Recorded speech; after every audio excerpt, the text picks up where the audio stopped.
à tous. Ce soir, donc, nous nous retrouvons, comme depuis le début de l'année, hein, sur les sur les séminaires ou les webinaires Vie ma vie de business analyst. Ce soir, c'est un peu spécial étant donné qu'en France et en Suisse, une majorité d'entre vous, sont en congé. Et donc, c'est un peu pour ça que nous voulions faire un petit webinaire un petit peu particulier tout ben, en nous engageant, en tenant nos engagements sur nos rendez-vous mensuels, notamment sur celui Ma Vie. Et donc ce soir, nous avons prévu de parler justement du retour de la grande enquête mondiale qui a été organisée par IBA et également annoncer le lancement par IBA France et IBA Geneva de la grande enquête en francophonie dont on pourra, dont l'enquête est d'ores et déjà prête et où nous vous inviterons chacun à y répondre et où l'objectif, c'est de trouver ou d'avoir un maximum de répondants à cette enquête afin de pouvoir également partager un livrable qui sera les conclusions de cette enquête et notamment sur qu'est-ce que la BA et comment celle-ci est pratiquée en francophonie, mais plus particulièrement en France et également en Suisse romande. Alors, avant d'attaquer au sujet qui nous intéresse ce soir, je représente un petit peu rapidement l'IIBA pour ceux qui ne nous connaissent pas. Donc, l'IIBA, ou plutôt le chapitre français et les chapitres de Genève, sont des chapitres de l'International Institute of Business Analysis, qui est une association professionnelle indépendante à but non lucratif qui est basée au Canada et qui a été créée en 2003. L'IBA France sont donc deux associations des chapitres locaux, c'est les relais locaux de l'IIBA, et ces chapitres ont pour mission d'assurer un fonctionnement local ou une représentation locale de l'IBA et rassembler également les professionnels de l'analyse métier, business analyst, en France et également en Suisse romande, excusez-moi. L'IBA propose également un certain nombre de certifications, 3 certifications core qui sont ECBA, CCBA et CBAP, qui sont purement sur la pratique même de l'analyse métier, de la business analysis, et qui s'appuient sur le référentiel, le BABOK, le Business Analysis Book of Knowledge, mais également d'autres certifications sur lesquelles qui sont plutôt appelées spécifiques. Donc l'IBA, en tant qu'association professionnelle de la business analyse, promeut la business analyse dans différents pays et auprès des organisations et d'autres organisations partenaires, mais également des schémas de certification internationaux, mais également des manuels, des corpus de connaissances, tels que le BABOK, dont j'ai parlé, sur lequel sont associées les 3 certifications, mais également des certifications agiles, telles que CBDA, autour de l'analyse de données, CPOA, autour d'un rôle qui est en train de se construire sur le Product Ownership Analysis, et également autour de l'agile et de la cybersécurité. En effet, les BA sont de plus en plus, comme vous verrez, intégrés dans des projets de cybersécurité sur le rôle de facilitateur. D'autres livres également qui sont proposés, le Business Analyst Competencies Model qui permet de pouvoir s'auto-évaluer en termes de compétences, de hard skills et soft skills en interne et sur la pratique de la business analyse. Le standard, le corps standard, qui est le résumé du BABOK. Pour ceux qui ne connaissent pas le BABOK, le BABOK, c'est les 6 grands domaines de connaissance de tous les BA, ainsi qu'une cinquantaine de techniques à connaître et qui est quand même un document relativement lourd, hein, environ 600-700 pages. Et le corps standard, ça va être un résumé de ce livre, ce qu'on peut appeler aujourd'hui des syllabus, sur lequel d'ailleurs, pour ceux qui ont suivi un petit peu la newsletter, sur lequel sera demain proposé à partir de juillet la nouvelle version de l'ECBA. En effet, l'ECBA évolue et proposera justement de pouvoir passer sur une certification un peu plus orientée pratique et non juste connaissance par cœur du BABOK.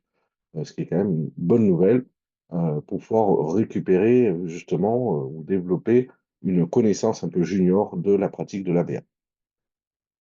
Concernant le chapitre suisse, donc c'est un petit peu comme tous les chapitres, les principales activités de ce chapitre sont l'organisation une fois par an du congrès annuel en présentiel dans la ville de Genève aux alentours, mais également des ateliers qui peuvent être organisés en soirée, des soirées en présentiel ou des webinaires En effet, ce soir, nous sommes IBA France et IBA Genève partenaires dans toute cette série de webinaires, de ces rendez-vous mensuels.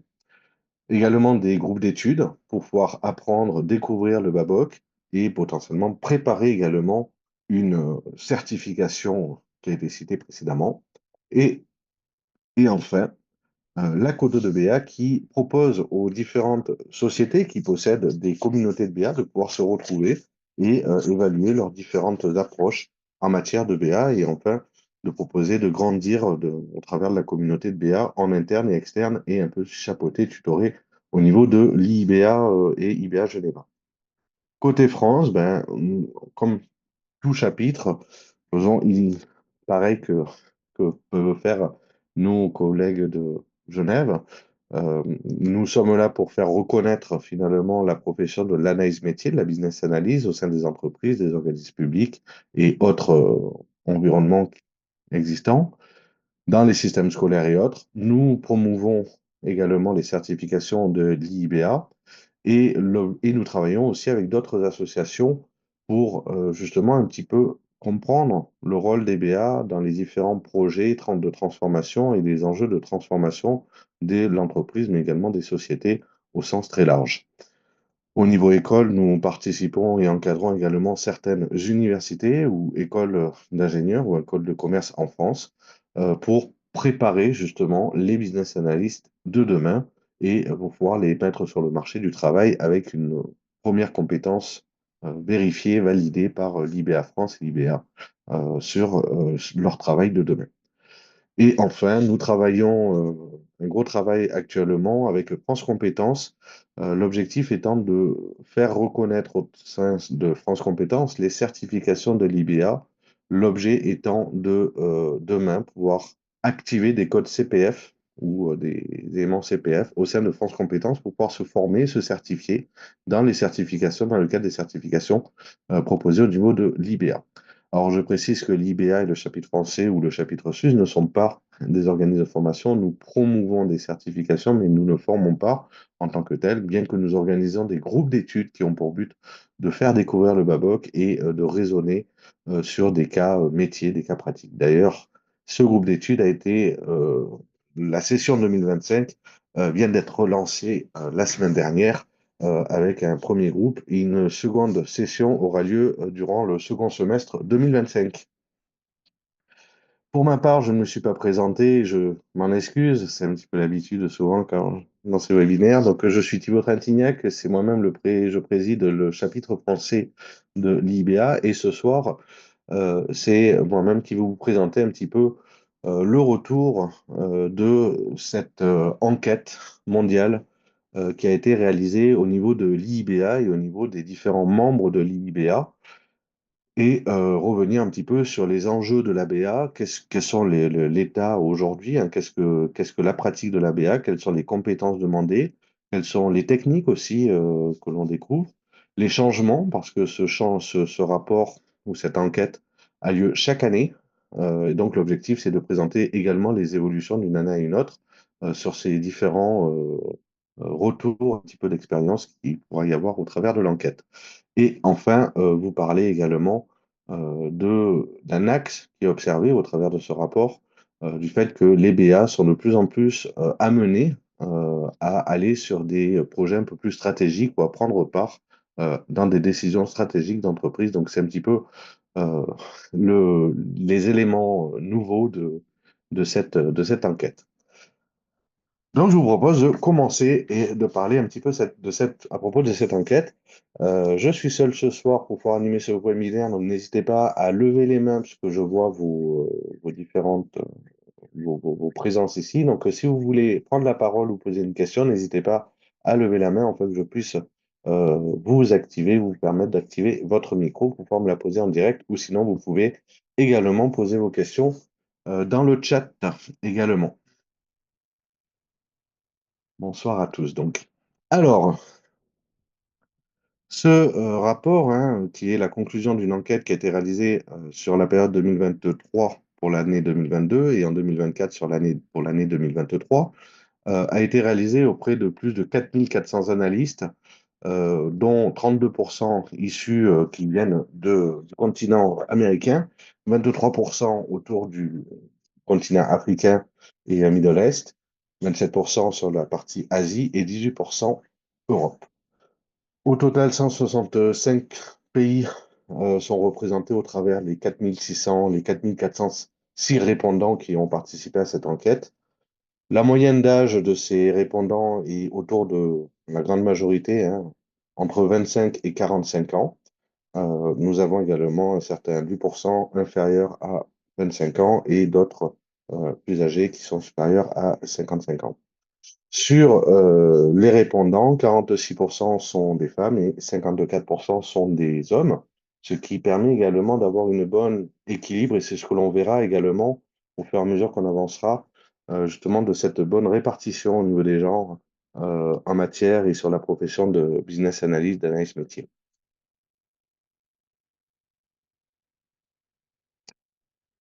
Alors, en termes de d'où viennent les business analysts, hein, qu'est-ce qu'ils ont fait un petit peu comme diplôme, par où ils sont passés? L'enquête révèle que 44% des business analysts répondant à l'enquête ont eu un niveau de licence et 39% un niveau de master.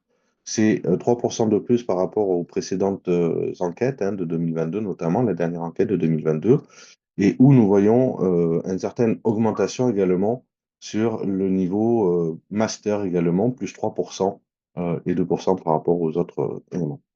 Le niveau associé, qui est appelé Associate de Grade, c'est un niveau qui permet d'accéder au titre de BREA, mais par la formation professionnelle.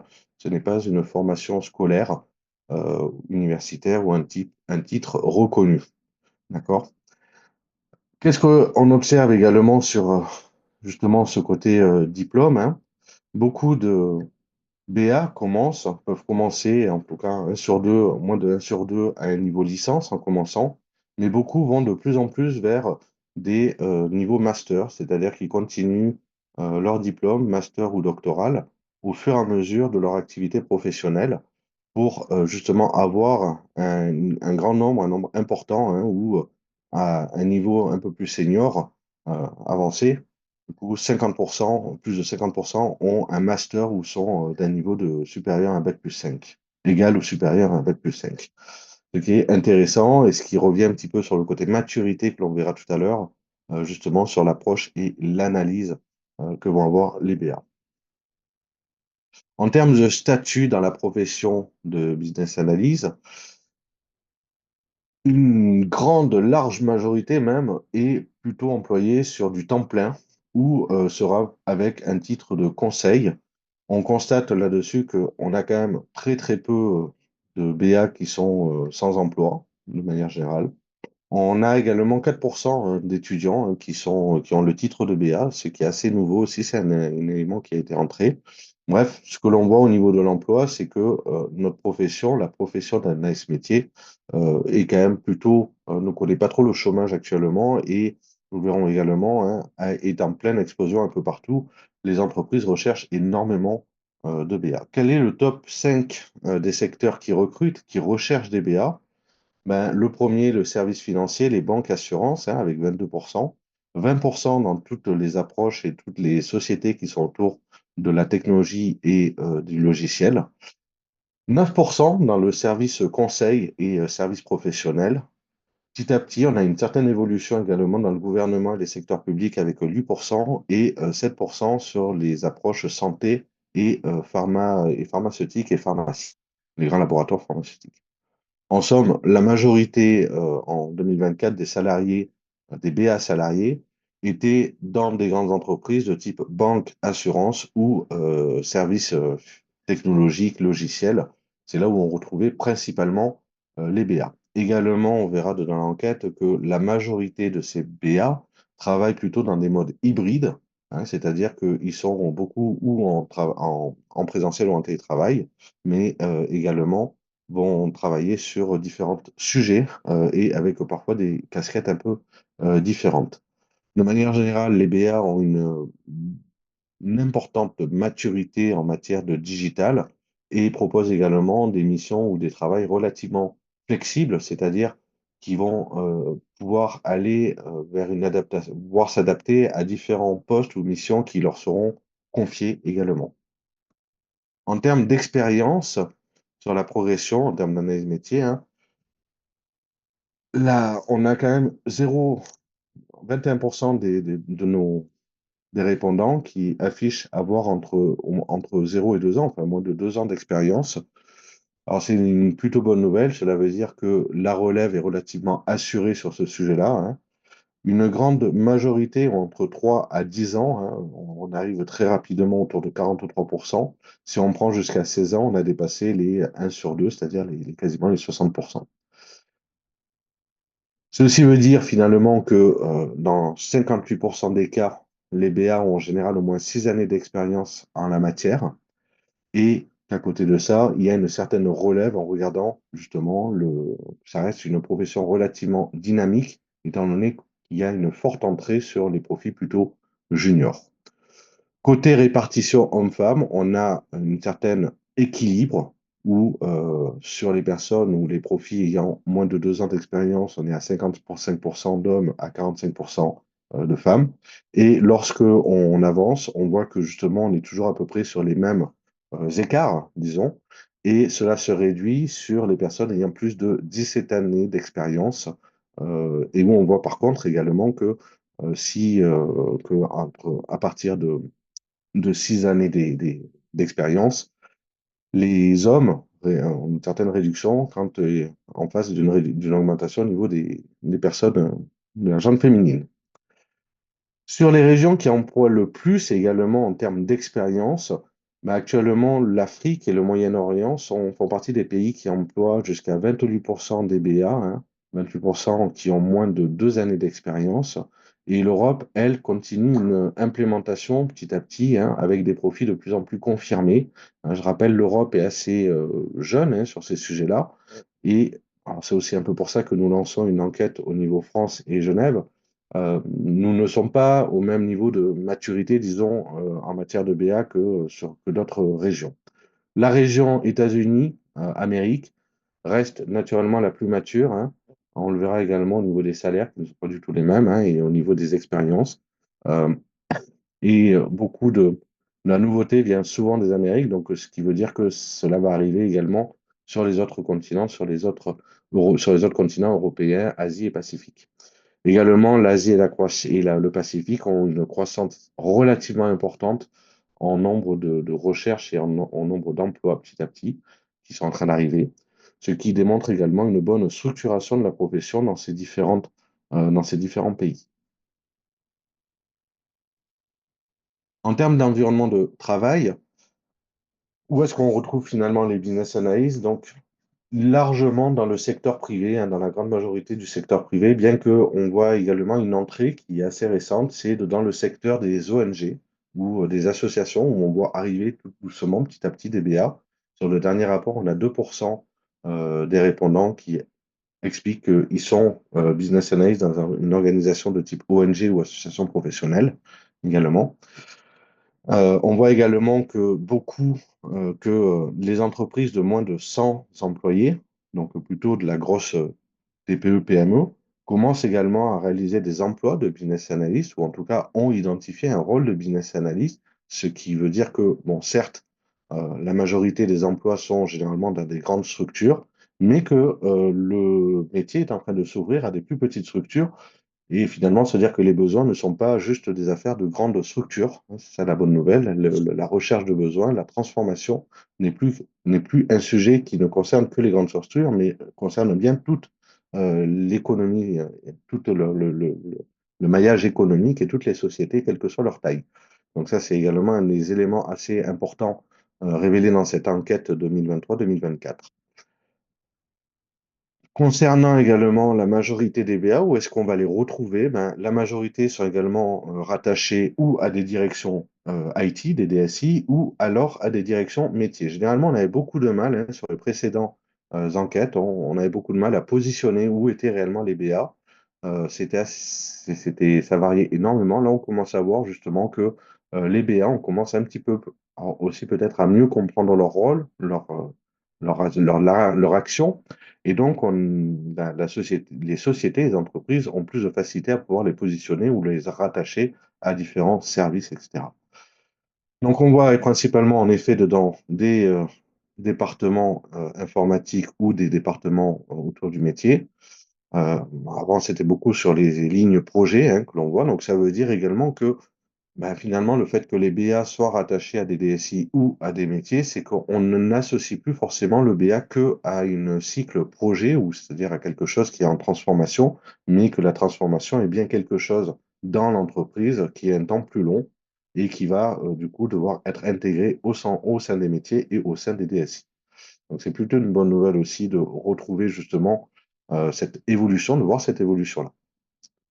Donc, on a 4% de moins par rapport à 2022, c'est-à-dire les rattachements à des directions de projet ou autres, hein, par rapport à 2022.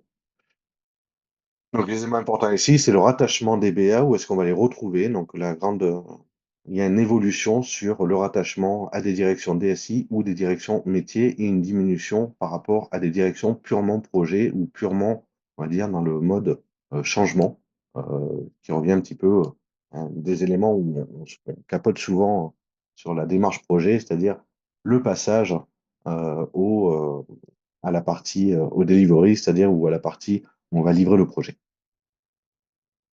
Qui sont les business analysts en termes de responsabilité? Quels sont leurs domaines de responsabilité? Donc, là, le top 5 hein, de ce qui est des répondants, ben, naturellement, ils reconnaissent se pratiquer majoritairement de la business analysis. Alors, qu'est-ce que c'est hein, la business analysis? C'est le fait de pratiquer hein, de la récolte de besoins, etc. Et ensuite, dans les autres positions, on va retrouver de l'analyse des exigences, mais également toute une partie d'élicitation et de collaboration avec les différentes parties prenantes. On voit également qu'il y a dans le top 5 toute une activité des BA autour de la planification et du suivi des projets ou des produits également quand ils sont en relation avec les product owners. C'est un des points également qui change, un élément un peu changeant au niveau de l'enquête que nous révèle, excusez-moi, l'enquête. Et enfin, ou sur la gestion du cycle de vie des exigences, c'est-à-dire une fois que la solution a été déployée, ben, s'assurer que l'exigence reste toujours valide, reste toujours stable au fur et à mesure que la solution, le produit pourra évoluer. D'autres activités un peu fréquentes, mais qui restent moins importantes, donc naturellement l'encadrement des tests. Alors, pas le testing en tant que tel, hein, c'est bien l'encadrement de tests. Également des actions autour de la gestion du projet et sur l'évaluation des solutions pour pouvoir mettre en œuvre, identifier au travers d'une solution existante s'il y a des opportunités à saisir pour pouvoir ouvrir de nouveaux projets. Autres activités où on va également retrouver que vont réaliser les BA, c'est principalement autour des changements sur le changement organisationnel, métier et également le changement des processus. On voit qu'il apparaît dans cette enquête un domaine un peu plus spécialisé et stratégique hein, autour de l'analyse de la stratégie et la conception finalement de la conception de la définition de la conception. Entendre par là la conception là on utilise souvent des techniques telles que la gestion des capabilities, des capacités, c'est-à-dire que doit faire demain l'entreprise à horizon 3, 5, peut-être 7 ans. Qu'est-ce que doit faire la société pour continuer justement à exister, pour pouvoir suivre justement cette transformation? Donc ça, ce sont pareil, ce sont des domaines spécialisés qui font un peu, alors qui font pas leur entrée, mais où on voit quand même une certaine évolution dans la pratique de la BA. La gestion des roadmaps et du changement organisationnel, et également, on reverra aussi plus tard sur tout ce qui est autour de l'architecture d'entreprise, la business architecture également, qui prend une place de plus en plus conséquente sur les activités de ce que font vraiment les BA dans leur quotidien. Finalement, on voit ici que petit à petit, les BA ne sortent pas vraiment, mais sont toujours dans des axes de transformation, mais cette transformation n'est plus uniquement portée par des projets, mais devient plutôt sur des rythmes agiles, ce qui montre également que les sociétés, beaucoup s'adaptent vers l'agilité et déploient en interne toutes les méthodes agiles et où le BA prend une nouvelle place également sur l'orientation stratégique que va avoir un produit, que va avoir une société, et notamment sur une vision un peu plus stratégique autour de l'architecture de l'entreprise, en identifiant les différentes couches, hein, ce qu'on appelle les couches d'urbanisation, d'application, d'infrastructure, métier et stratégique pour essayer de comprendre ce que devra savoir faire demain l'entreprise, l'organisation, pour continuer à exister.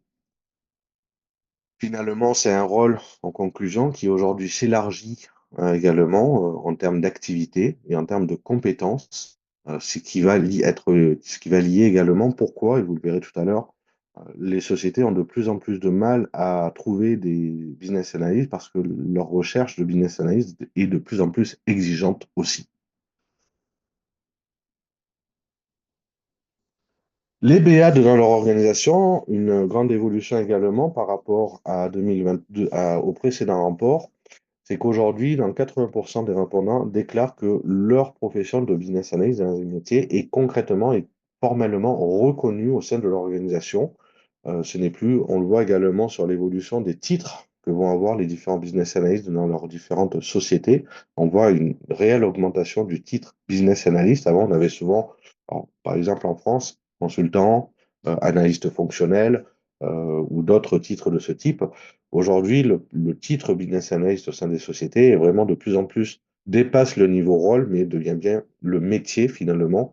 Et on retrouve également, cela se reflète au travers de ces différentes, d'une progression de 30% de cette reconnaissance au niveau de l'entreprise. Également, on voit que aujourd'hui, euh, la- au niveau carrière, euh, on a à peu près 7% de baisse par rapport aux autres années, car l'entreprise a beaucoup de mal à réussir à les garder ou n'arrive pas à finalement fournir une bonne vision de ce que euh, vont faire demain les business analysts au sein des entreprises.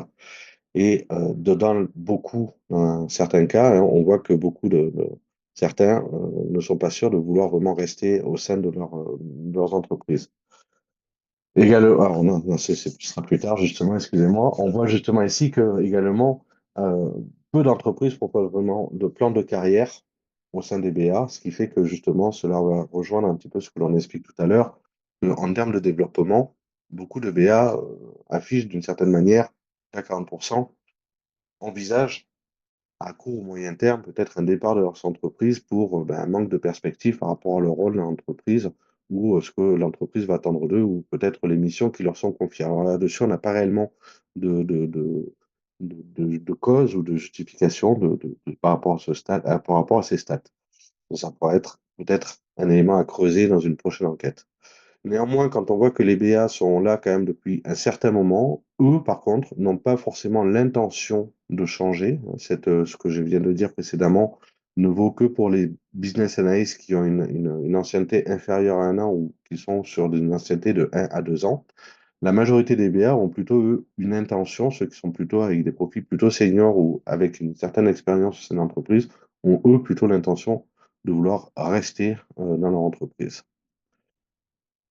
On voit également qu'en termes de développement, euh, les entreprises déploient de plus en plus de formations internes pour former leur business analyst, mais ça, ce n'est pas forcément systématique. Par exemple, on voit en France que beaucoup d'entreprises ne savent pas où former leur business analyst, leur profit de manière plus générale, pas seulement les business analysts, hein, même leur product owner ou autre, ne savent pas forcément où aller former leurs collaborateurs sur des sujets spécifiques, sur leur sujet, et au regard des missions qui leur sont révélées ou qui leur sont demandées au quotidien. Alors, je ne sais pas si vous-même vous reconnaissez dans ce constat qui a été un peu révélé par l'enquête au niveau d'un grand nombre de biens.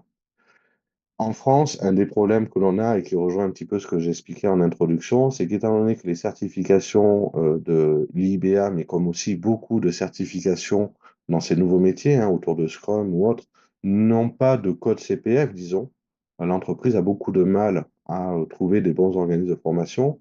La formation professionnelle reste relativement coûteuse, mais au-delà de cela, il y a un problème pour pouvoir, ben, une personne qui cherche à se former sans CPF est, est moins ouverte à elle-même peut-être payer sa formation. Alors, c'est pas, en revanche, ce n'est pas forcément ce cas hein, pour les Suisses qui sont là avec nous.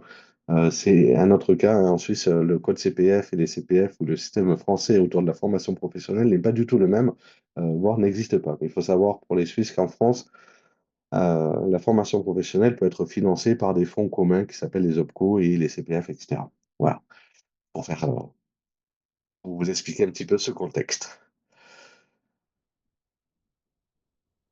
Le rôle des BA en termes de maturité, mais on voit que de plus en plus, les BA qui répondent sont dans des enjeux autour de l'analyse de besoins et de la recommandation de solutions, qui finalement représentent le cœur de métier, finalement, mais également sur la recherche, la collecte et la synthétisation d'informations qui vont être captées à différents niveaux. On voit dans ces différentes enquêtes que finalement, l'analyste métier, au travers de son travail, va avoir un rôle de plus en plus orienté vers la stratégie, ce que j'expliquais précédemment. On a également des rôles qui sont, j'ai dit, autour de la récolte de besoins, mais également de plus en plus émergents autour du changement stratégique. Qu'est-ce que doit faire l'entreprise pour changer? Qu'est-ce que doit faire l'entreprise pour continuer à exister?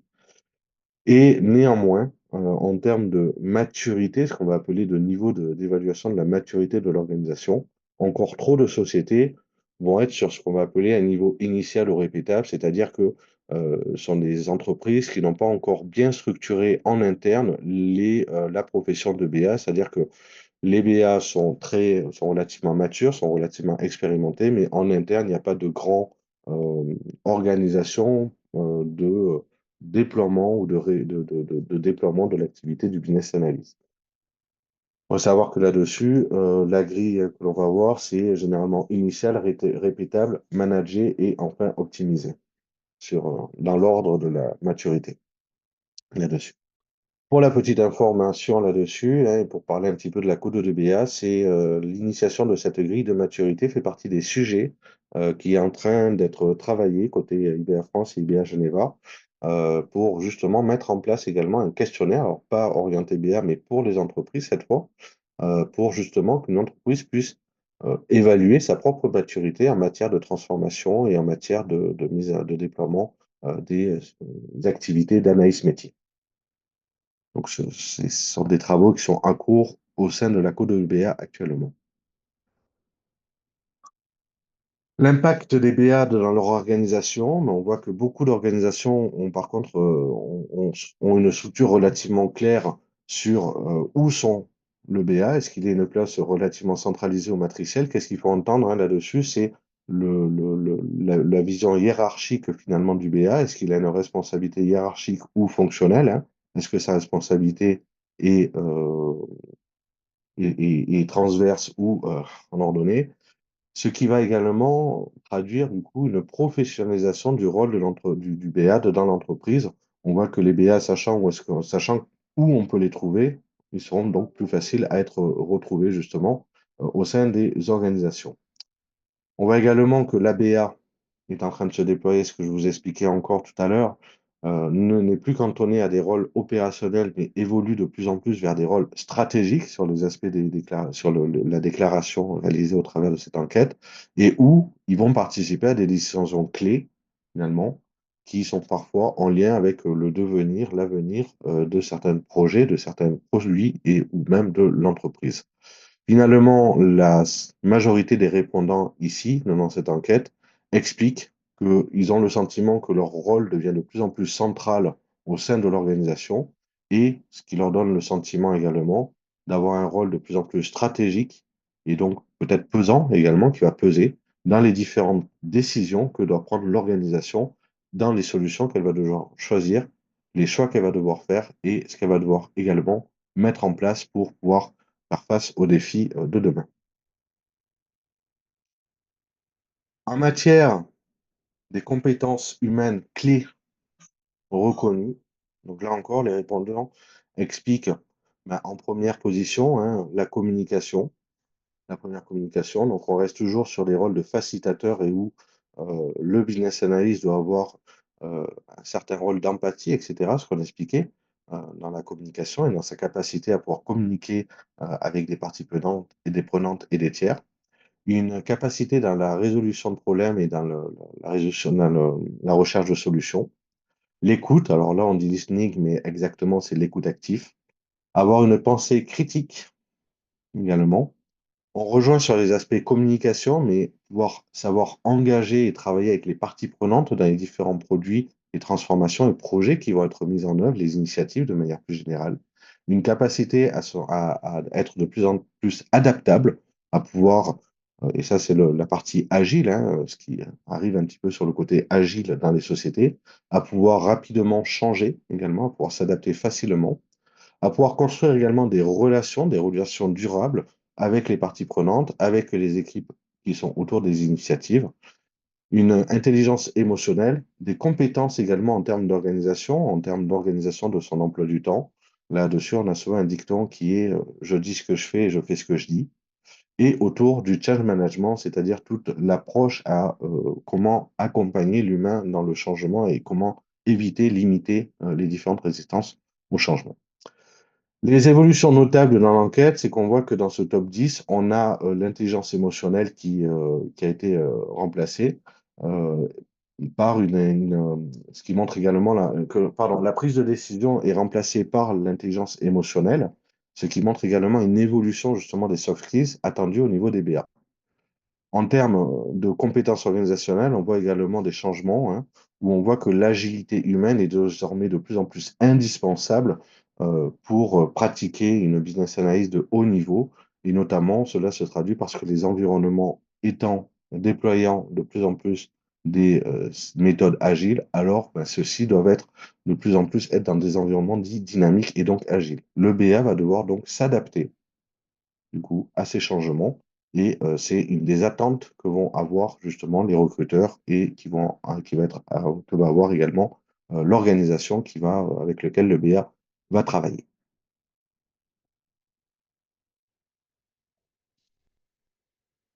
En termes de répartition du temps, qu'est-ce que font les BA de manière générale? Ben, la majorité, bon, on va être sur l'analyse des exigences, hein. On revient un petit peu sur ce qu'on disait un petit peu tout à l'heure, hein, sur qu'est-ce que font les BA, quelles sont les grandes compétences. On retrouve donc l'analyse des exigences, l'hésitation et la collaboration, ainsi que l'analyse, la planification de l'activité de business analyst et le monitoring de son efficacité, de la valeur qu'il doit fournir au sein des initiatives. On va voir également là-dessus que finalement, le BA, on va consacrer de plus en plus de temps à la compréhension, à la gestion et à la transformation d'un besoin, transformer ce besoin en exigence et puis dans un dernier temps en solution pour pouvoir le déployer. Mais on voit également dans ces différentes répartitions du temps que de plus en plus d'actions ou d'activités vont plutôt relever également de fonctions stratégiques qui vont prendre de plus en plus d'ampleur et ce qui est là encore le signe d'un rôle qui est en pleine évolution au sein des organisations et qui s'oriente de plus en plus sur, comme je le disais, sur les aspects stratégiques, prise de décision stratégique et sur le devenir des organisations. Également, on voit que de plus en plus, parallèlement à la stratégie, toutes les activités autour de l'architecture d'entreprise, c'est-à-dire comment percevoir l'entreprise sous un prisme applicatif, métier, stratégique, capacité, produit, marketing, données, mais également infrastructure et services, est de plus en plus recherchée, demandée et rentre de plus en plus comme étant une des activités consacrées dans les activités des BA. En termes de techniques que l'on retrouve et qui sont connues au niveau du Babok, on voit que le top 10, ben, là encore, hein, on expliquait précédemment que dans les soft skills, on est beaucoup dans des techniques autour, on est beaucoup autour de soft skills qui sont autour de l'interaction humaine avec de l'écoute active, avec du suivi et d'engagement des parties prenantes. Ben, il est naturel que du coup, on retrouve toutes ces techniques finalement qui vont être mobilisées, qui vont être déployées pour le BA, par le BA dans le cadre de ces projets. Néanmoins, on voit également que beaucoup de nouvelles priorités sont mises en œuvre autour de la data, autour de l'UX également, de la collaboration, ce qui finalement rejoint un petit peu ce que l'on entend au niveau et ce que l'on peut nous-mêmes constater au niveau de l'entreprise, c'est-à-dire que quand on parle d'évolution vers l'IA, d'évolution vers des orientations IHM de plus en plus poussées pour que les utilisateurs puissent facilement prendre en main de nouveaux outils ou de nouvelles solutions, ben, tout ça est finalement cohérent avec les changements qui sont déjà constatés. Finalement, l'analyse ne fait que valider quelque chose qu'on a déjà, qu'on peut percevoir d'une certaine manière. Et en termes de technique, on voit que justement ces techniques sont cohérentes avec les compétences évoquées précédemment. On voit également, là on n'a pas toutes les techniques, mais que cette boîte à outils du BA euh, n'a pas de rupture, elle est sans rupture. De nouveaux outils sont en train d'être intégrés également petit à petit au niveau des BA. Il faut savoir que l'IBA a recensé plus de 250 techniques hein, qui peuvent être retrouvées quand vous êtes membre avec différents livrables, etc., des exemples de livrables et d'explications de comment mobiliser, la mettre en œuvre. Et on voit que justement, cette boîte à outils, c'est-à-dire les techniques hein, qui sont à disposition du BA, ne sont pas arrêtées, elles sont toujours en constante évolution et également avec de nouvelles techniques qui arrivent de plus en plus. À ce sujet, petite pub également côté Genève, hein, je vous rappelle qu'on a lancé au niveau des chapitres France et Genève un laboratoire innovation où justement on travaille sur la mise en place des nouvelles techniques pour quand on est business analyst en France et en Suisse. C'est parti d'un des notre pôle qui a été monté côté français Genève. Bref, ce sont des techniques qui finalement évoluent, qui sont mobilisées. Ces techniques, vous pouvez les retrouver dans la partie, dans le BABOK, pour ceux qui connaissent également. En somme, là, ici, ce qu'il faut retenir, c'est qu'on a finalement des techniques qui sont de plus en plus centrées sur l'organisation et le travail avec les parties prenantes, de plus en plus centrées vers les utilisateurs, sur de la visualisation. On abandonne finalement, et ça revient un petit peu aux approches agiles, la documentation qui peut nous servir pas grand-chose, hein, c'est-à-dire au sens où qui la lit qui va leur prendre connaissance pour aller vers des choses, parfois des techniques qui vont être beaucoup plus simples et qui vont plus apporter plus de valeur aux différentes parties avec qui le business analyst va se retrouver à travailler. Alors justement, en parlant de l'emploi, justement, on a un petit peu deux éléments qui peuvent sont révélés par l'étude. D'un côté, on peut parler de pénurie ou de tension au niveau local, mais tout en parlant également comme quoi il y a un certain localement, on va avoir ou trop de business analyst ou d'un autre côté, pas assez de business analyst. En somme, Qu'est-ce que, quel est l'élément finalement que recherchent des entreprises et que cherchent réellement les recruteurs? Il ne s'agit plus seulement de chercher une culture ou une compétence de BA. Le recruteur va également chercher, au-delà de la compétence de BA, des soft skills, mais également tout un aspect, on va dire, culturel, c'est-à-dire comment il va réussir à s'intégrer au sein de la culture de l'entreprise, etc., tout en apportant également une expertise métier, c'est-à-dire on voit grandir ce qu'on peut appeler également l'expertise sectorielle qui est demandée de plus en plus par de nombreuses entreprises qui recrutent. Finalement, le business analyst, pour pouvoir être recruté ou pour pouvoir qu'il soit euh, indépendant ou qu'il soit en salarié, en fait, qui recherche un contrat de travail, ben, il faut qu'il va devoir agir sur trois piliers. Sa compétence de BA, ses compétences humaines et sa capacité à pouvoir rentrer dans une nouvelle culture d'entreprise, tout en montrant également son expertise sectorielle et son expertise métier. À une époque, on parlait souvent comme quoi le BA était souvent ce qu'on pouvait associer au mouton à cinq pattes. Bon, ben, on y est de plus en plus, malheureusement, je ne sais pas, mais on y est de plus en plus sur justement le BA doit afficher pour pouvoir rentrer dans certains profils, avoir plusieurs compétences justement, et devoir faire une démonstration de différentes compétences euh, différents sujets le fait de commencer sur des approches plus juniors et je pense du coup devient beaucoup plus difficile finalement euh, que par rapport à des profils un peu plus seniors. On le voit également sur ce que j'expliquais tout à l'heure hein, quand on parlait euh, sur les aspects expérience et diplôme. On a un BA sur 5 qui a moins de 2 ans d'expérience, mais on a quand même une forte assise sur les BA plutôt expérimentés, qui ont une certaine année d'expérience supérieure au moins à 4 5 ans, et qui, eux d'ailleurs aussi, sont des BA qui ne changent plus et qui ne cherchent pas, qui n'ont pas de volonté de changer d'entreprise.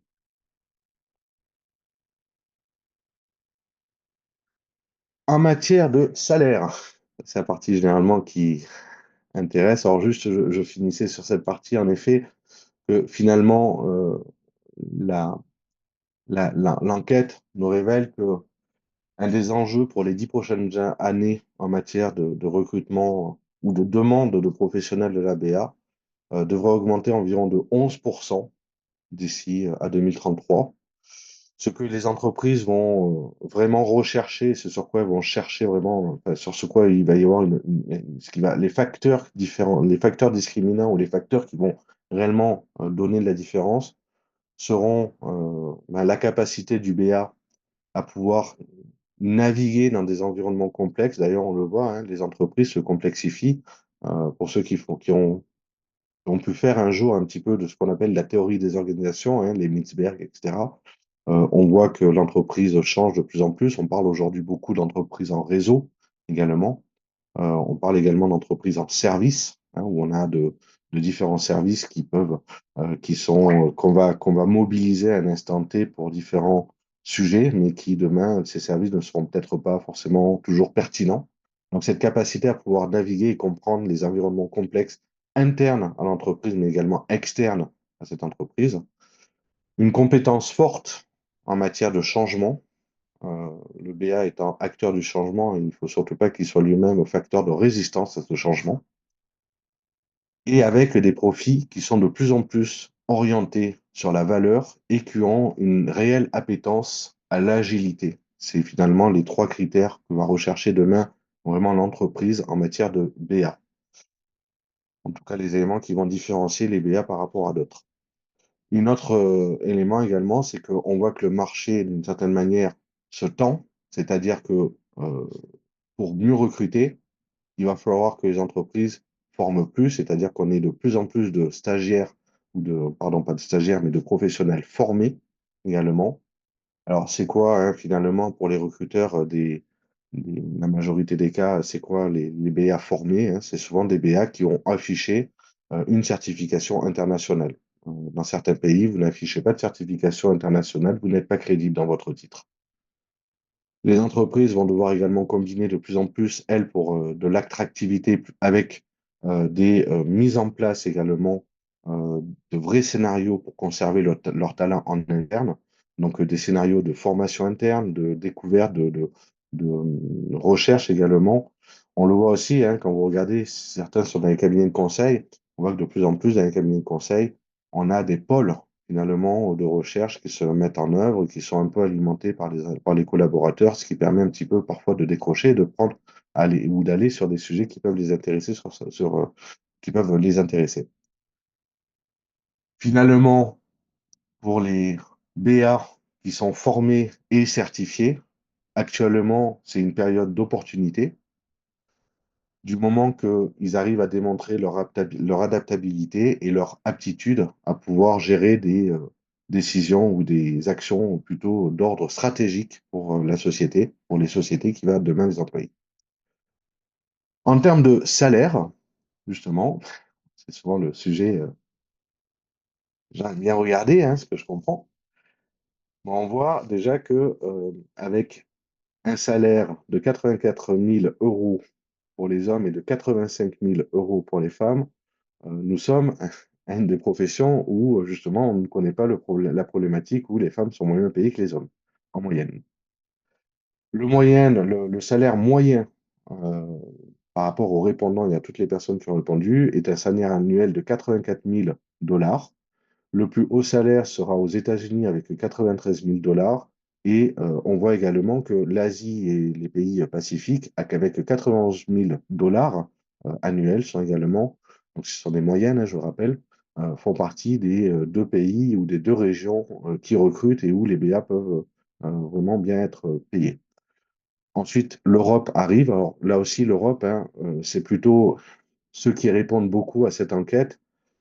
Il y a une grande majorité de BA qui sont dans les pays Balkans, ce qu'on appelle les pays Balkans. D'ailleurs, si un jour vous avez la chance d'y aller, vous pourrez voir que les chapitres de ces pays font beaucoup, beaucoup d'événements euh, et où les événements en fait, regroupent en fait, les deux plus gros événements en matière de BA en Europe. Ça se situe à Londres et dans les pays Balkans. Et quand on dit gros événements, c'est-à-dire que c'est plusieurs centaines de milliers de BA qui se retrouvent. Pour aller creuser un peu plus sur les approches salaires, alors là, par contre, sur les salaires 2023, le conseil, les secteurs du conseil sont des endroits qui proposent un meilleur salaire avec 92 000 dollars en moyenne. Ensuite, dans toute la partie, tout le secteur autour de l'énergie avec 90 000 dollars. Les pharmacies, 88 000 dollars. Alors, si vous vous rappelez hein, qu'on a peu de BA côté pharmaceutique, hein, qu'on disait tout à l'heure. également dans le gouvernement ou dans les institutions publiques avec 88 000 dollars annuels, et enfin dans toutes les industries avec 87 000 dollars. Qu'est-ce que l'on voit? Ben, finalement, le secteur conseil est l'endroit qui reste le plus rémunérateur pour les BA. Les industries traditionnelles telles que l'énergie, la santé, eux, se rapprochent de plus en plus vers ce niveau. Il y a une certaine augmentation par rapport aux précédents rapports des autres années. En termes de responsabilité, par rapport à l'expérience, on voit que justement également, plus on est senior et plus on va pouvoir gagner en expérience et on peut quasiment doubler son salaire en à peu près environ 5-6 ans en gagnant en maturité. Les juniors commencent autour de 57 000 dollars et un senior va aller à 88 et puis les niveaux managers peuvent aller jusqu'à 91 000 voire 102 000 dollars. En termes d'expérience, justement, et en termes d'années d'expérience, la moyenne, c'est que de 0 à 2 ans, on est sur du 67 000 dollars. Et au bout de 17 ans et plus de 17 ans, on se retrouve à 105 000 dollars environ. Plus l'expérience va augmenter et plus finalement le salaire va lui aussi grandir et dépassera également le seuil symbolique des 100 000 dollars annuels. Un petit focus sur les 5 pays également où nous avons eu beaucoup de répondants sur l'enquête. Donc, naturellement, euh, les États-Unis avec 28% des répondants qui ont entre 56 et 65 ans, l'Australie, 35%, qui ont 36 et 45 ans, et le Canada avec 37, 36 et 45. Ces 3 pays sont les 3 premiers pays, on va dire, avec des salaires de 109 000 dollars à 71 000 dollars. Et on va également arriver de plus en plus l'Inde et l'Afrique du Sud. Il faut savoir qu'aujourd'hui, en matière de certification, on voit énormément beaucoup de certifiés issus du continent africain, notamment la Côte d'Ivoire, qui, n'est pas, qui évolue énormément en nombre de certifiés IBA. Je dois dire que là-dessus, la France est un petit peu en retard, enfin sévèrement en retard sur le nombre de certifiés par rapport à tous ces pays autour de nous. On voit également que la majorité, quel que soit le pays, des endroits qui recrutent beaucoup de BA sont dans les banques et l'assurance. Il n'y a que l'Inde qui reste sur des secteurs plutôt orientés autour des nouvelles technologies et de l'informatique. On parlait des certifications et je ne finirai pas là-dessus, mais on voudrais revenir un petit peu sur ce sujet-là. La majorité des personnes qui ont répondu, on voit que la majorité des personnes qui ont répondu à cette enquête sont également des personnes qui sont certifiées par l'UBA. Euh, 43% d'entre eux sont certifiés au niveau CEBAP. CEBAP, c'est 5 années d'expérience. Enfin, on représente 5 années d'expérience. Et ensuite, vous avez un certain nombre de certifiés également, CCBA et ECBA. Donc, pour rappel, le CEBAP, c'est la certification la plus avancée, également la plus reconnue au niveau mondial. Généralement, une personne qui est certifiée CEBAP va avoir un salaire supérieur à environ de 19% par rapport à une personne non certifiée. Au niveau CCBA, elle va attester 2 à 3 années d'expérience. Le point commun entre CCBA et CEBAP, c'est que ce sont des certifications qui ne sont pas à vie. C'est-à-dire qu'une fois que vous l'avez, vous allez devoir la renouveler, enfin, pas la renouveler tous les 2, 3 ans ou tous les 5 ans pour le CEBAP. Finalement, pour la renouveler, vous allez devoir démontrer d'une certaine manière comme quoi vous continuez à vous tenir informé des pratiques, des connaissances, etc., des nouvelles technologies, des nouvelles techniques, des nouvelles méthodes qui peuvent arriver sur le marché, et ceci en finalement capitalisant, en cumulant ce qu'on va appeler des points de développement personnel ou donc des CDI ou des PDU.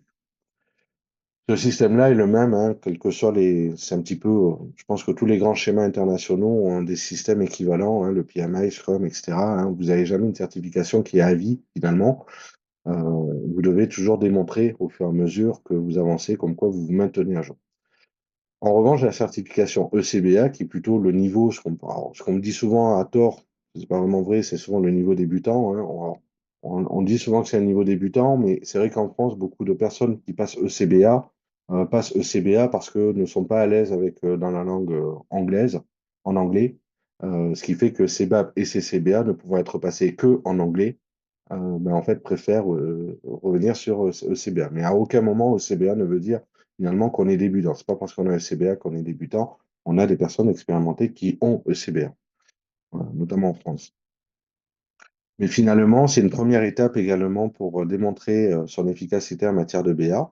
Je parlais de recrutement tout à l'heure. Il est vrai que beaucoup de personnes qui ont ECBA vont pouvoir valoriser justement au moment d'un recrutement leur aptitude et leur connaissance du BABOK, mais également de leur cette capacité à connaître le métier de business analyst.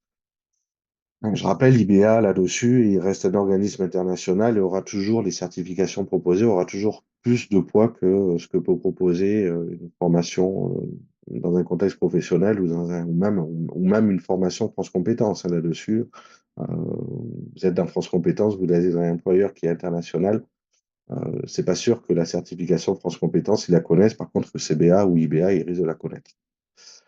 En conclusion, hein, sur tous les certifiés qui ont répondu, la majorité de ces certifiés nous expliquent que finalement, quand ils se sont certifiés, la certification a un impact relativement positif sur leur salaire, entre 8 à 19% de salaire en plus que par rapport à des non certifiés. Mais au-delà du salaire, c'est également perçu comme un vrai levier de reconnaissance et d'évolution. Ce qui nous amène justement sur ben, qu'est-ce qu'ils nous disent les certifiés de l'IBA, hein, qui sont certifiés IBA. Ils nous expliquent que grâce à ces certifications, ce ne sera pas seulement une ligne ou quelque chose sur un CV, c'est réellement quelque chose qui va booster leur propre confiance en eux, leur maîtrise, pour aller sur des sujets un peu plus complexes. Ils ont généralement des bénéfices assez larges suite à cette certification, et pas seulement sur le salaire, je le redis encore une fois. Ils vont pouvoir également ensuite avoir des impacts, ou du moins un bénéfice relativement important et assez rapidement, hein. 32% d'entre eux expliquent qu'ils ont constaté un bénéfice, alors au niveau salaire, mais également dans leur activité, dans le mois qui a suivi leur certification, 30% dans les 6 mois et 21% dans les 12 mois. Ce qui veut dire que rien que par rapport à ça, nous sommes à 83% des certifiés qui nous expliquent qu'une fois qu'ils ont passé la certification, ils ont gagné en aptitude, en tout cas, ils ont le sentiment de gagner en aptitude, en technique, en confiance en eux-mêmes, etc. Et ont pu également une reconnaissance de leur hiérarchie dans cette capacité qu'ils ont pu avoir finalement. Donc voilà un petit peu pour les aspects un petit peu certification. Alors je vois qu'en effet, Julien nous parle comme quoi le Scrum PSPO et PS c'est également valable à vie. Je connais moins bien les certifications Scrum, je dois avouer. Moi, je connais pas trop ces certifications. Euh, Scrum fait partie pour moi, des schémas comme d'autres au niveau international en matière d'agile. Et puis, on a, je crois, beaucoup d'entreprises qui, qui nous parlent de Scrum, mais j'ai l'impression qu'elles ne sont pas toutes à faire du même Scrum. C'est assez étonnant quand on parle justement d'une méthode agile. Voilà un petit peu pour les retours de cette enquête que je souhaitais un petit peu partager avec vous ce soir par rapport à tout cela. Et justement, ben, pour revenir à notre contexte un peu plus français francophone et également suisse romande, mais pas que, hein, on va au-delà, hein. Partout où on peut parler français, on est intéressé. Nous lançons à partir d'aujourd'hui, hein, qu'est-ce que finalement la business analyst? Alors, ben, en fait, vous avez compris que dans les rapports que l'on nous donne IBA, on a un constat, hein, c'est que les pays francophones sont faiblement représentés, disons de manière générale, en dehors du Canada, hein. En dehors du Canada, et même encore dans le Canada, il n'y a que vraiment Québec, hein.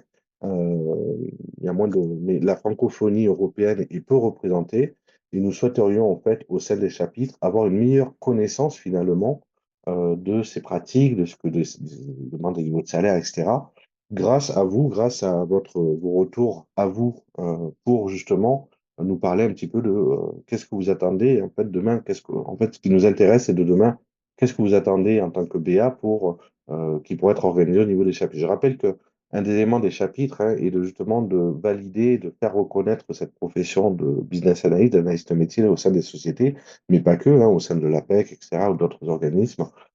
Et un des éléments est justement de nous faire un retour d'expérience au travers de cette enquête pour justement parler un petit peu, finalement, quelles sont vos compétences, qu'est-ce que vous faites en tant que BA, en relation également par rapport au Babox, que l'enquête va vous demander en effet quels sont les types de pratiques que vous pouvez faire. Alors, il y a le Babox, mais pas que, vous aurez également la possibilité de vous-même rajouter, hein, faire des propositions et être force de proposition dans cette enquête sur vos activités au quotidien. L'objectif, finalement, c'est de capitaliser des vraies données, des vraies informations pour demain les utiliser au niveau France Compétences pour la côté français, mais également au niveau des entreprises pour déjà d'une expliquer combien vaut un BA, premièrement. C'est quoi le tarif d'un BA? Alors, on ne veut pas faire des choses comme ça se fait déjà au niveau de Glassdoor, on veut que ce soit un peu plus poussé, hein. Et d'ailleurs, vous verrez que justement, cette enquête, elle est sur une trentaine de questions, donc prévoir bien facilement 10 à 15 minutes pour faire pour compléter correctement cette enquête. Mais bon, donc voilà. Nous souhaitons aujourd'hui donner la parole à la communauté pour justement avoir des billes, des informations tangibles pour pouvoir mener des actions plus ciblées là où il est parfois nécessaire de les réaliser et de les mettre en œuvre. Voilà, je partage avec vous dans le chat justement ce, cette enquête. Il faut juste que je retrouve le lien. Et si vous souhaitez, je vous proposerai de passer aux questions s'il y en a. Dans une petite question, je cherche l'enquête. Petite minute. Hop, copier. Et je vous mets l'enquête, le lien pour l'enquête dans le chat. Et je vous la renverrai, on pourra vous la renvoyer par mail et vous pourrez également la retrouver sur le site IBA France et sur les sites IBA Geneva et également dans nos prochaines newsletters et dans nos fils de discussion et d'échange sur LinkedIn si vous nous suivez. Voilà. Est-ce que vous avez des questions sur ce que l'on vient de se dire, ce que je viens de vous présenter, ou souhaitez-vous réagir? Je vais réactiver les micros pour tout le monde.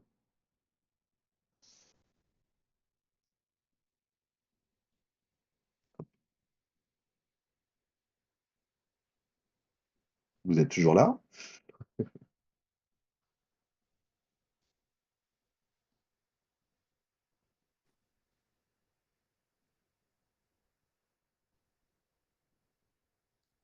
Voulez-vous réagir ou avez-vous des questions? Peut-être que je pourrais y répondre. C'est Jamila. Hem, Ah. Première réaction, c'est par rapport, aux années d'expérience demandées. Heu, Mhm. je comprends tout à fait qu'on demande des gens qui soient très expérimentés, en particulier dans le domaine, et puis qui aient aussi, des soft skills en plus des techniques. Mais, je me demande comment ça va évoluer si on ne réussit pas à avoir des jeunes qui eux-mêmes on a l'opportunité de... Et moi, j'ai 30 ans d'expérience, donc c'est pas personnel, mais je suis en train de me demander comment est-ce qu'on peut quand même assurer le fait que des jeunes reçoivent des opportunités concrètes d'appliquer la business analyse et de développer ces années d'expérience, en fait. Donc, je ne Ah, sais pas alors, si vous avez une perspective par rapport à ça ou des retours aussi. je remets, on en parle un petit peu dans une slide justement là-dessus. Euh, En fait, la bonne nouvelle, c'est que on est quand même, on a environ hein, sur l'enquête 21% des BA qui répondent à l'enquête qui ont entre 0 et 2 années d'expérience. Ce qui veut dire que finalement, on est en moyenne à un BA sur 5 qui a moins de 2 années d'expérience. On peut être positif en se disant que finalement, la relève est assurée d'une certaine manière. Finalement, ces BA vont gagner en expérience, etc.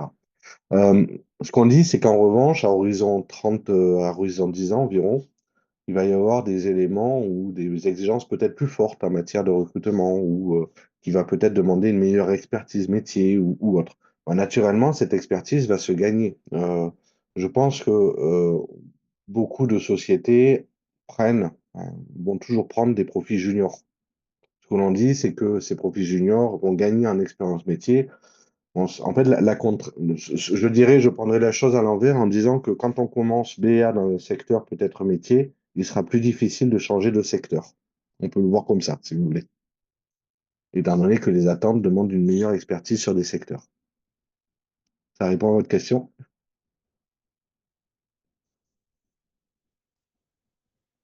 Ah oui, oui, tout à fait. Merci. Est-ce que quelqu'un d'autre veut réagir également? N'hésitez pas à réactiver vos micros.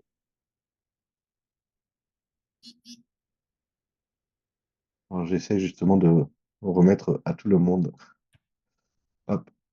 Ouais, merci aussi Enoch, Nicolas Matadi. Oui.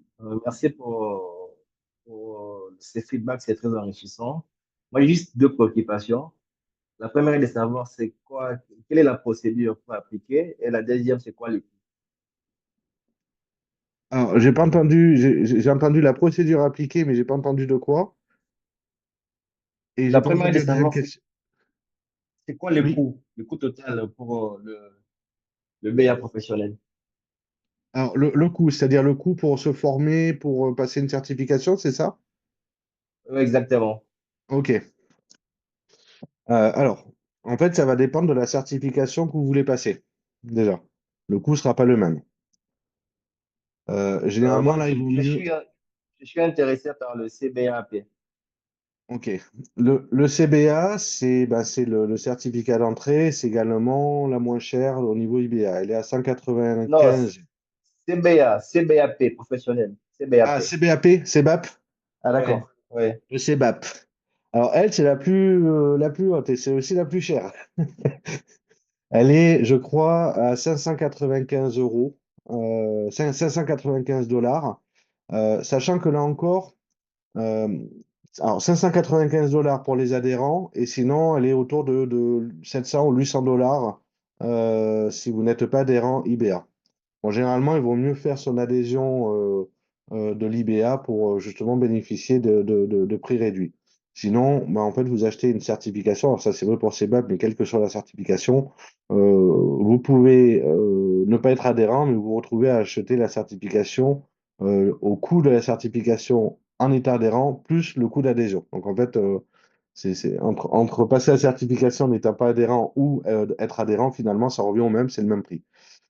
Pour pouvoir passer le CEBAP, vous allez également devoir justifier l'équivalent de 5 années d'expérience dans les 6 domaines de compétences qui sont proposés au niveau du BABOC, et vous allez devoir les justifier sous forme d'heures, sachant que vous aurez une forme de questionnaire finalement, où toutes les activités ne seront pas considérées comme des activités de BA. Donc il y a des petits pièges. Par exemple, si vous avez fait beaucoup de tests, hein, le test n'est pas une activité reconnue du BA. Enfin, pour IBA, le BA ne fait pas de test. Il encadre des tests, mais le BA n'est pas un testeur. D'ailleurs, ces deux rôles clairement définis et bien identifiés au sein du BABOC.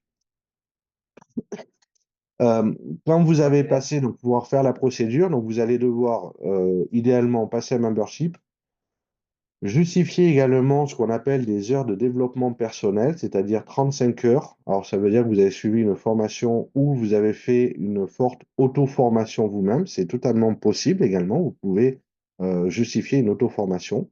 Vous pouvez également participer à un groupe d'études ou à d'autres webinaire ou autre, hein.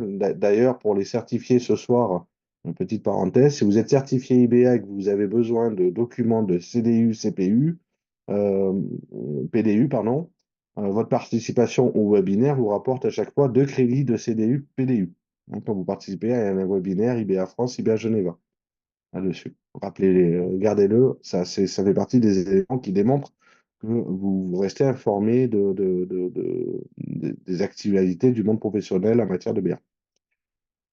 Donc, vous allez devoir démontrer 35 heures en tant que professionnel de formation.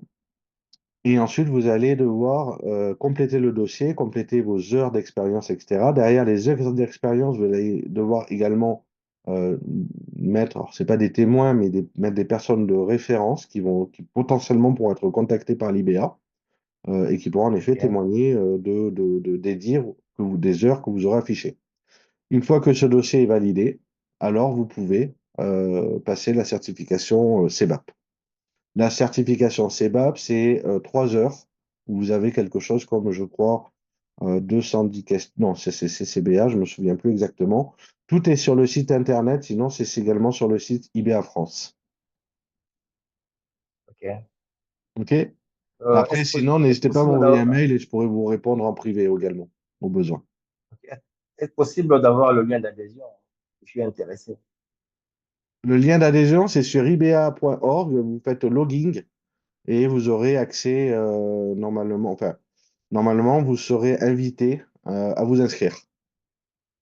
Par OK, contre, merci. naturellement, le site est en anglais, donc tout le site est en anglais. Si vous passez CEBAP, il faut également vraiment être à l'aise en anglais, hein. OK, merci. De rien. Est-ce qu'il y a d'autres questions? Oui, c'est toujours moi, Jamila. En fait, j'ai une question par rapport au rôle de product manager ou product directeur, parce qu'on a l'impression que de plus en plus, on mélange un peu les deux rôles, business analyst et product management. Euh, Alors, product owner plutôt, non? Ou ou product pro- manager? Nous, en fait, on a deux types de product. On a les product owners qui sont plus dans la gestion de l'équipe Scrum, un peu, enfin, et donc qui crée plus les tâches et les Jira. Et Mhm. on a le product directeur qui, lui, fait vraiment plus de la licitation, de l'analyse des requirements, de la prioritisation, etc., pour ensuite fournir au product owner. Oui. Euh, alors, je ne sais pas si on peut parler de confusion, mais euh, Oui. côté IBA, en fait, vous avez un rôle, hein, qui est en train de se dessiner petit à petit, qui Mhm. va être sur la frontière finalement, qui sera le BA avec une casquette de PO, ou le PO avec la casquette de BA, finalement. D'accord. C'est ce qu'on appelle le Product Shift Analysis, hein. C'est Mhm. finalement le BA dans une démarche agile.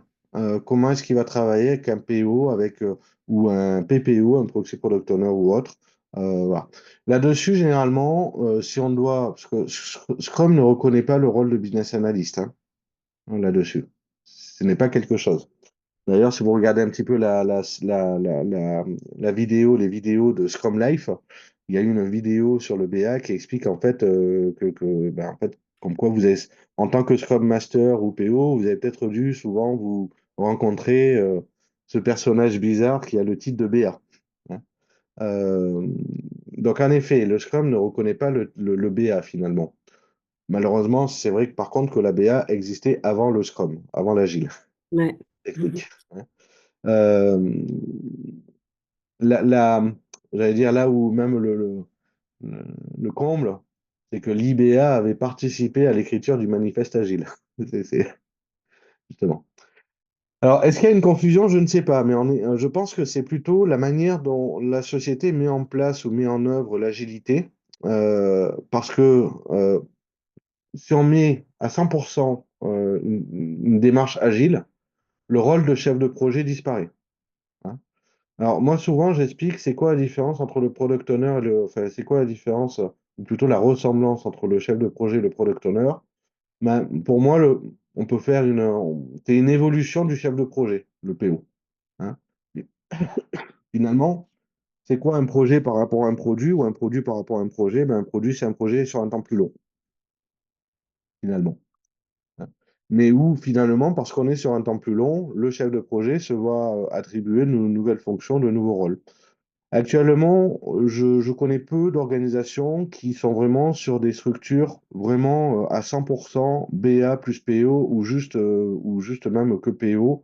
On a encore beaucoup d'organisations qui sont sur des combinaisons du chef de projet ou de product manager, hein, ça peut être, ou du PO et du BA. En fait, ça montre aussi, ben, justement, ce virage qui est en train de prendre l'organisation, que prennent les organisations, mais ben, le virage n'est pas encore réalisé à 100%. C'est-à-dire qu'on est encore dans des phases de transformation des organisations. Je pense que on sera un peu plus stabilisé en termes de changement à horizon 3-5 ans sur ces sujets-là. Ça répond à votre question? Oui. Oui. Oui, en fait, il y a beaucoup de points communs et beaucoup c'est un peu comme project management, comme manager, comme vous disiez, il y a un petit peu d'overlap et il y a un petit peu de différence. Donc, effectivement, on verra dans quelques années comment ça va se On a, stabiliser, si ça se stabilise. Ouais. il Ouais. y a des différences, il y a des ressemblances également. Mm. Euh, il y a même parfois des guerres de sapelles qui sont juste, non pas orientées sur le côté compétences, mais titres, finalement. Parce que finalement, certains PO font le rôle du BA et inversement, mais ils ne le Mhm. savent pas finalement. L'un et l'autre ne le savent pas forcément. Et donc, finalement, on se retrouve même parfois avec une duplication des rôles, quelque part, et des compétences. Donc c'est là où je pense que justement il y a tout ce côté-là qui est en train de s'amorcer, puis on va voir justement le changement de domaine qu'il va y avoir. Euh, Moi, le retour que l'on peut faire sur le côté, qu'est-ce qui se passe sur le continent américain, c'est que concrètement, et ça c'est en lien avec la certification CPOA, c'est finalement le CPOA, c'est le mix entre la certification d'une certification équivalente Scrum et la certification IBA. Et en fait, c'est un mix entre le business analyst qui a la casquette de PO ou le PO qui a la casquette de BA également. Mhm. Et la rencontre des compétences et des Et ça, c'est savoir-faire. que aux États-Unis alors? C'est pas valide de façon globale? Cette Alors, cer- ça se constate dans les États, dans les continents américains, où on a un petit peu ce rôle, en fait, cette, cette double casquette Mhm. qui apparaît de plus en plus. Je pense que euh, nous, en Europe, ça va arriver doucement, hein. Enfin, D'accord. d'ici un an ou deux. Enfin, là, le fait même qu'on se pose aujourd'hui la question fait que c'est en train d'arriver. Mhm. Ok. Merci.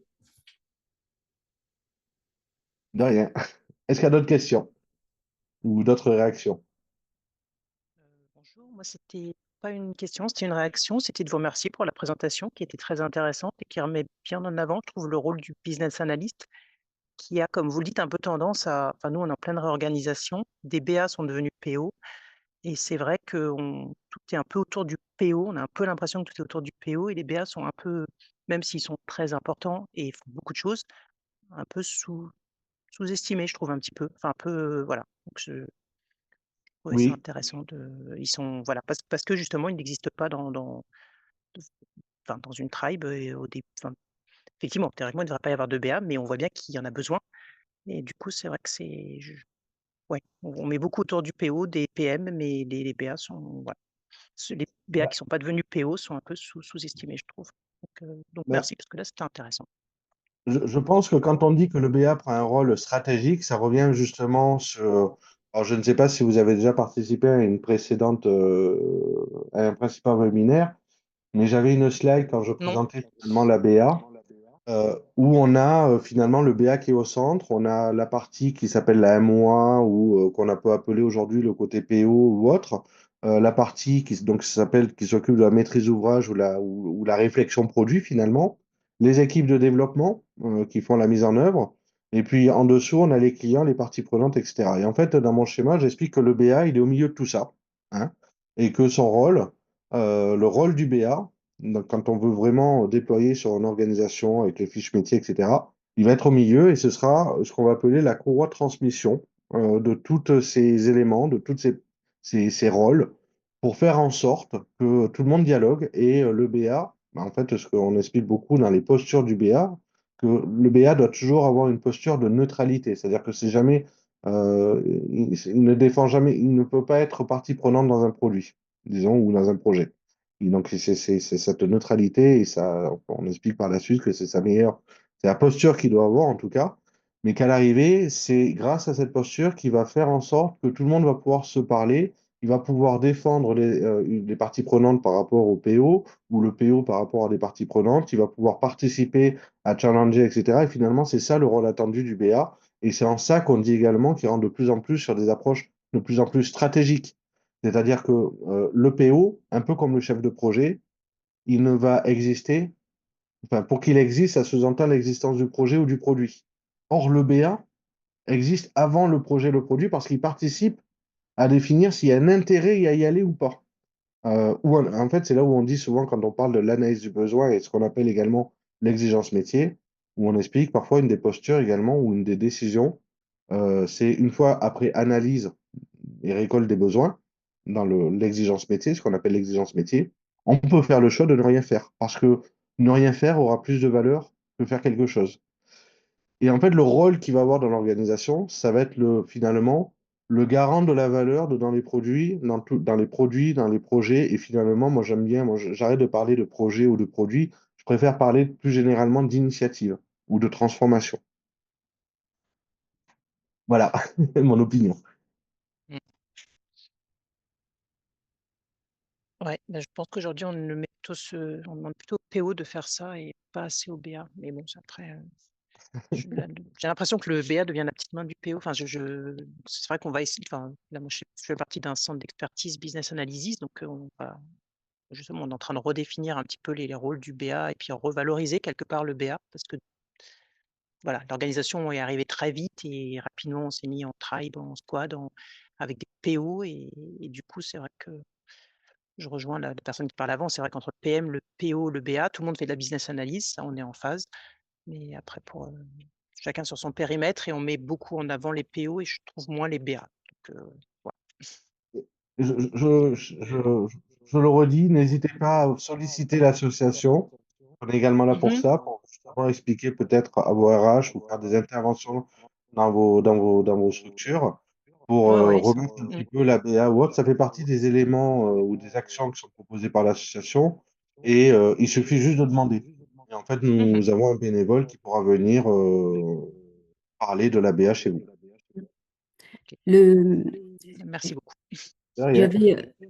j'avais, peut-être un petit retour d'expérience par rapport à ça, et je suis entièrement d'accord avec Sophie Couillot, c'est que quand on parle de la certification IABA et CBAP, Oui, euh, c'est beaucoup plus difficile, vraiment beaucoup, beaucoup plus difficile à obtenir que PSPO 1, 2. En fait, j'ai l'impression que le temps qu'il faut investir pour maîtriser un peu les techniques, les outils, la terminologie et passer l'examen est vraiment beaucoup plus important que pour devenir pour avoir la certification product de oui. PSPO, Scrum et compagnie, où c'est beaucoup plus simple en fait. Donc, Alors, et je me demande si ça, c'est pas une barrière justement pour... parce que je sais que dans mon entreprise, quand ils voient juste la taille du BE Book, ça fait peur à beaucoup de gens en fait. oui, oui. Alors, c'est pour ça que d'ailleurs, ECBA, justement, a été retravaillé en ce sens, hein, pour Mhm. retravailler, ne plus parler comme quoi c'est la certification. La manière, enfin, le côté marketing, hein, genre, c'est là où, justement, IBA n'est une association professionnelle, donc autant dire qu'il n'y a pas de marketing en tant que tel.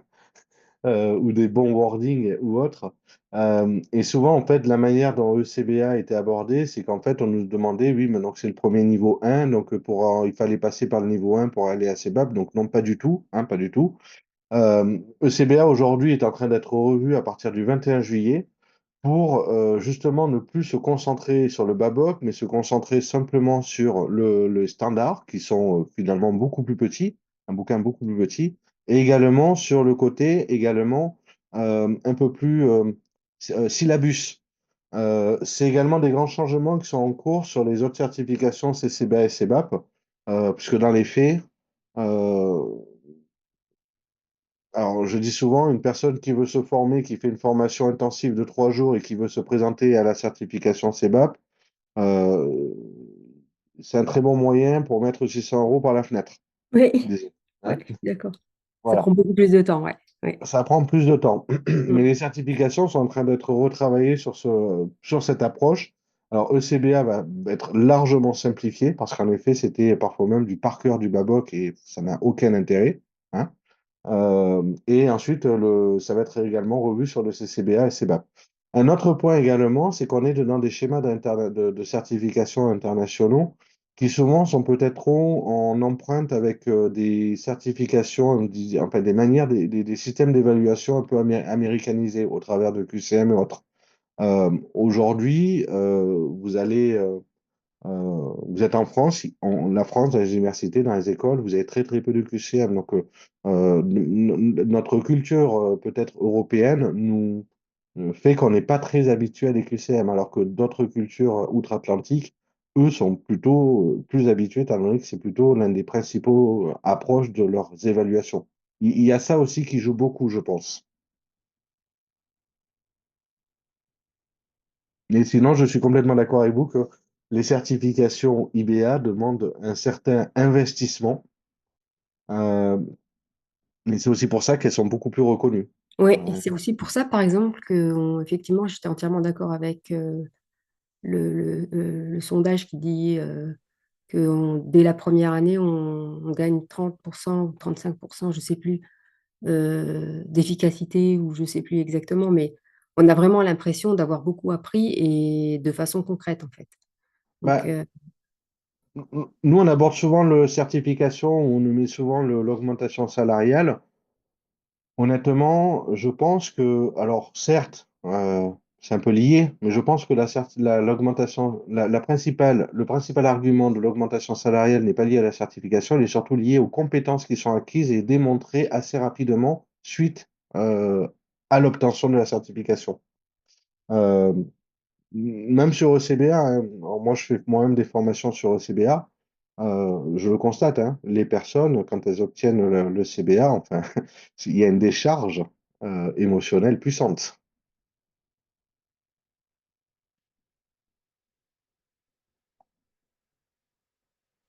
Mais oui, oui. Je ne sais pas si vous êtes d'accord ou pas. ah oui, oui, oui, tout à fait. Est-ce que vous avez d'autres questions? Ou peut-être êtes-vous déjà en train de compléter notre questionnaire, c'est pour ça que...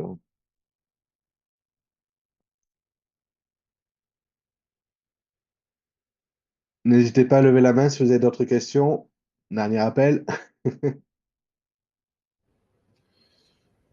Alors, pas de questions particulières pour ma part, mais superbe étude, donc merci pour le partage. Voilà, ben écoute Daniel, merci d'être là. J'allais te proposer de parler parce qu'en effet, donc le prochain webinaire qui aura lieu le 22 mai sera présenté par Daniel, justement. Et je sais pas, Daniel, si tu veux nous dire deux, trois mots sur ce que tu prévois de nous présenter. Ben, je peux faire un petit teasing. Oui, effectivement, je suis business analyst certifié CEBAP depuis 2023 et je suis dans l'axe stratégie. Donc, ça me fait plaisir de lire que l'axe stratégie devient de plus en plus présent dans la profession de business analyst.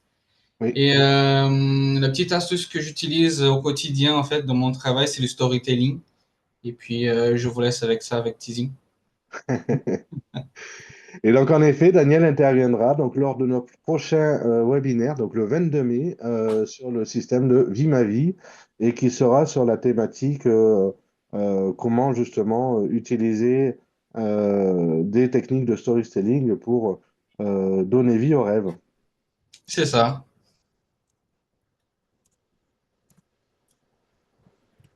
Voilà, ben, merci Daniel, merci à vous tous. Ce webinaire était enregistré, vous pourrez le retrouver donc sur nos chaînes LinkedIn, mais également sur notre site IBA France et IBA Geneva. Je rappelle que ce webinaire était en partenariat entre les chapitres IBA France et IBA Geneva. Je suis moi-même Thibault Rintignac et je préside le chapitre France avec une dizaine d'autres administrateurs avec moi, que je remercie également d'être présents, parce que ce sont eux qui participent à faire vivre ce chapitre et à travailler avec la communauté pour la communauté des BA en France, mais également la communauté des BA à Genève avec IBA Geneva. Je vous donne rendez-vous le 22 mai. Je vous donne également rendez-vous sur nos prochaines newsletters, sur notre compte LinkedIn, etc. Nous sommes une association professionnelle, n'hésitez pas à nous solliciter si vous voulez qu'on intervienne dans vos structures, qu'on présente un petit peu la BA, qu'on présente IBA, etc. Ou même sur des sujets de réflexion, n'hésitez pas. On a un pôle en Suisse, Codo de BA, qui permet de mettre en relation différentes communautés de BA. Nous animons également les communautés de BA en interne, les communautés de BA dans les sociétés. Nous pouvons vous donner, si vous souhaitez, des sujets de réflexion. Nous en avons plein ou même vous faire découvrir de nouvelles approches et de nouvelles techniques. Donc, n'hésitez pas à revenir vers vous. Nous sommes une association et nous sommes là pour justement vous aider sur ces typologies, sur ces sujets pour finalement faire comprendre c'est quoi la business analyst, faire reconnaître la business la business analyse en France, en Suisse romande, mais également au sein de vos différentes structures et entreprises. Je vous remercie tous et je vous souhaite une agréable soirée à tous et à tous et je vous dis au jeudi 22 mai. Très bonne soirée à tous. Au revoir. Ouais, merci. Bonne soirée tout le monde. Bonne soirée. Merci. Merci à vous.